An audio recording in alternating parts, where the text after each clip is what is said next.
Salut, c'est Gaël. Je vais vous présenter aujourd'hui comment on joue au jeu TerraPaiPai. TerraPaiPai, c'est un jeu qui se joue de 2 à 8 joueurs, il faut avoir 10 ans et plus, et une partie dure grosso modo 40 minutes.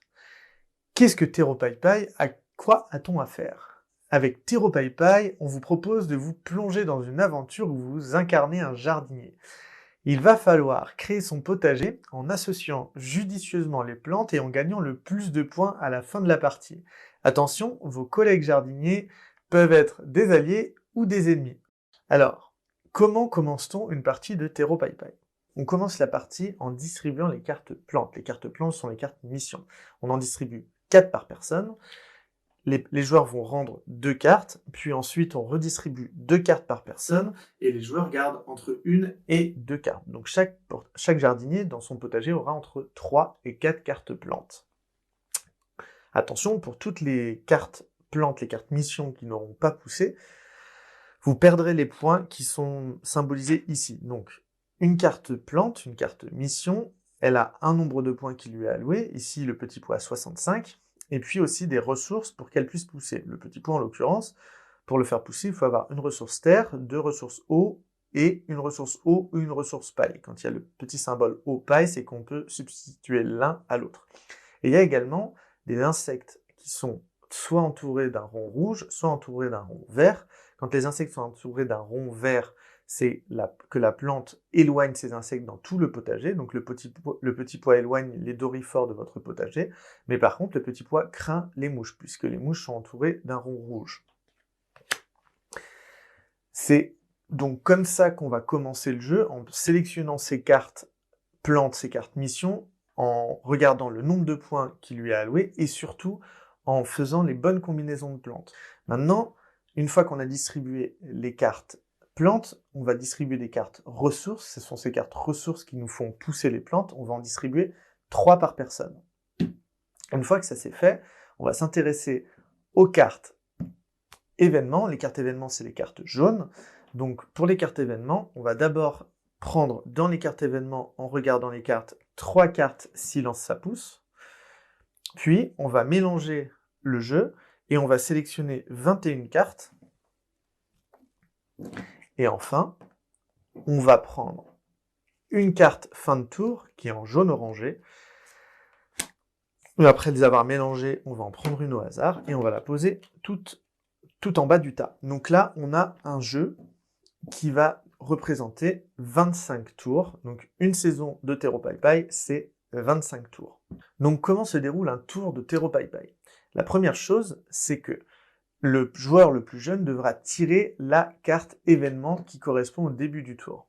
Ensuite, chaque joueur aura différentes actions qu'il pourra faire. La première action qu'il pourra faire, c'est tirer une carte ressource. S'il estime qu'il n'a pas les ressources suffisantes pour faire pousser une carte plante de son jeu, il pourra tirer une carte ressource. La deuxième chose qu'il pourra faire, c'est répondre à une question. S'il décide de répondre à une question et qu'il répond bon à la question, alors il pourra piocher 2 cartes ressources. Attention, s'il répond pas bon, il saute son tour. La troisième chose qu'il peut faire, c'est faire pousser une carte plante. Donc là, moi, par exemple, dans mon jeu, j'aimerais faire pousser la betterave. Si je décide de faire pousser la betterave, je dois lui mettre les ressources allouées, donc en l'occurrence une terre, 2 eau et une paille. Et là, je peux faire pousser ma betterave. Quand je mets de la paille, je n'oublie pas de mettre le petit symbole paille pour bien indiquer que ma plante est paillée. Une fois que j'ai fait pousser ma plante, je peux défausser la carte. Ensuite, si je le souhaite, je peux poser une carte coquille d'œuf. C'est une carte bonus. La carte bonus, elle va aller sur mes cartes plantes. Et du coup, elle va bonifier mes cartes plantes. En l'occurrence, pour la betterave, je lui ai mis de la coquille d'œuf qui est très riche en calcium. Et du coup, ma betterave ne va plus être à 65, mais à 75 points. Attention, si je perds une carte plante lors du jeu, avec des événements ou des attaques de jardinier, je perds également ma carte bonus qui lui est attribuée. Vous pouvez avoir un petit truc sympa avec les cartes bonus, c'est vous pouvez transformer vos cartes plantes en cartes super plantes si vous mettez 3 cartes bonus différentes sur une même plante. Vous avez ensuite les cartes auxiliaires. Les cartes auxiliaires, ce sont des cartes qui protègent l'ensemble de votre potager. Par exemple, la carte larve de cirf, ici, me protège des pucerons. Et tout mon potager est protégé des pucerons, et en plus, elle m'apporte des points. Vous avez également la carte outillage, ici hôtel à insectes, qui m'apporte également des points, qui protège également l'ensemble de mon potager. Et vous avez également la possibilité de poser une carte suprême. Pour les cartes suprêmes, il y a une petite chose à savoir en plus, c'est que vous jouez une carte suprême et ensuite vous jouez votre tour normalement. Donc là, par exemple, j'ai des cartes offensives, comme la carte Puissante Tornade. La carte Puissante Tornade, je vais la poser chez un collègue jardinier en lui disant « Hop, toute ta paille s'en va ». Vous avez également la carte Jardinière Fatiguée pour faire sauter un tour à un de vos opposants.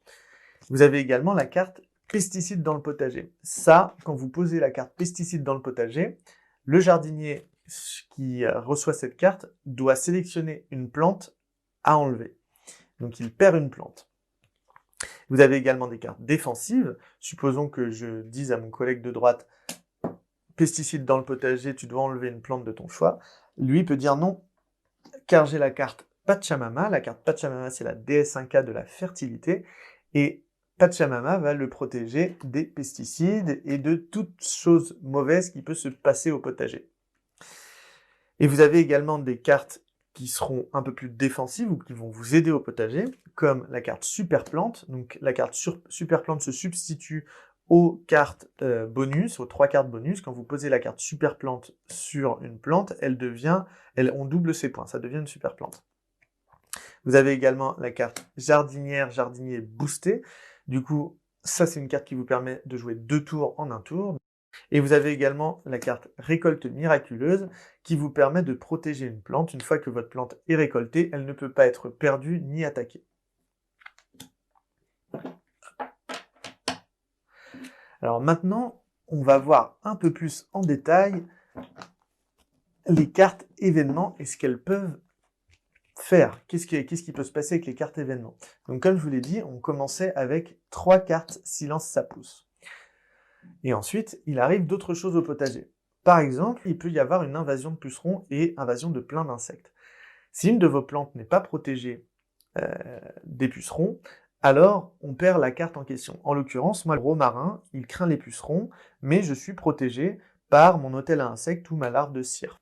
Par contre, ici, le chou, lui, n'est protégé de rien du tout. Le joueur qui aura donc posé une carte qui craint les pucerons et qui n'a aucun moyen de protection des pucerons, perdra alors sa carte de chou et les cartes bonus qui y sont attribuées. Vous avez également des cartes comme le gel ou comme la canicule. Lors du gel ou de la canicule, si une de vos plantes n'est pas paillée, alors vous perdez cette plante. En l'occurrence, ici, toutes les cartes ont eu une ressource paille de poser dessus, donc toutes les cartes plantes sont protégées. Et vous avez également des cartes différentes, comme la carte semaine de formation. Lors des semaines de formation, avant le début du tour, chaque personne devra se former, grosso modo. Et pour chaque bonne réponse qu'il donnera, c'est 2 questions par joueur, il aura les cartes ressources qui correspondent à son nombre de bonnes réponses. Vous avez ensuite la carte Journée mondiale du jardinage. Lors de la Journée mondiale du jardinage, chaque personne reçoit 2 cartes ressources supplémentaires. Puis vous avez la carte Marché ouvert. Lors du marché ouvert, toutes les personnes, toutes les jardinières et tous les jardiniers sont capables de troquer. Donc là, par exemple, moi j'ai 2 ressources terre, je n'ai pas besoin de tout ça, je vais demander à mes amis jardiniers si ils souhaitent de la terre et comment on peut s'arranger pour avoir, par exemple, de l'eau ou de la paille que je n'ai pas. Maintenant, il y a la fin du tour. Donc une fois que vous aurez tiré l'ensemble des cartes événements, les 24, vous arrivez à la dernière carte. La dernière carte, c'est la carte dernier tour. Donc il y a des tours qui se jouent, des tours qui ne se jouent pas, où il faudra juste regarder ce qui est écrit sur la carte. À l'issue de ce dernier tour, c'est le moment de compter les points et de regarder qui a le mieux jardinier, qui a le meilleur potager. Voilà, vous connaissez le jeu TerroPaiPai désormais dans les grandes lignes. Il ne reste plus qu'à jouer, à se former et à devenir le meilleur jardinier. À vous de jouer.